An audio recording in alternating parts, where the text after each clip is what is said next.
বাজে গেল, তাও নতুন বৌমাটা উঠার নাম নাই। আমি কাজ করে করে থকিয়ে গেল। ও বৌমা, বৌমা। হ্যাঁ মা বলুন, কি বলছেন? বলি সকাল 8টা বাজে গেল, তাও তোমার ঘুম থেকে ওঠার নাম নাই নাকি? না, আমি সকালে উঠেছি। সকাল উঠে পুজো করে এখন একটু রেডি হয়ে বাইরে এলাম রান্না করার জন্য। সকাল 7টা বাজে গেছে, তাও তোমার ওঠার নাম নাই। এটা তোমার শ্বশুর বাড়ি, বাপের বাড়ি না, বুঝলে? যে নিজের মর্জি চালাবে।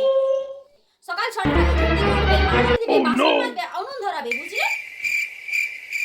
ঠিক আছে বাহ বৌমা বাহ, আমি একজন শাশুড়ি মা হয়ে মাথায় ঘোমটা নিয়েছি আর তোমার চুল খোলা।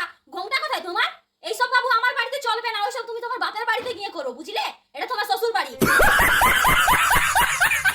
তোমার মা বাবা ওই শিক্ষাটাও দেয়নি নাকি যে বড় লোক থাকলে, গুরুজন থাকলে মাথায় ঘোমটা নিতে হয়? কি করবে? এই নাও করো, যাও জন নিয়ে আসো। ইস, বিয়ের আগে কত ভালো ছিল, যখন মন হতো যা মন হতো তাই করতাম, কিন্তু এখন শ্বশুর বাড়ি এসে আমার জীবনটা পুরো ঝান্ড হয়ে গেছে, ঝান্ড।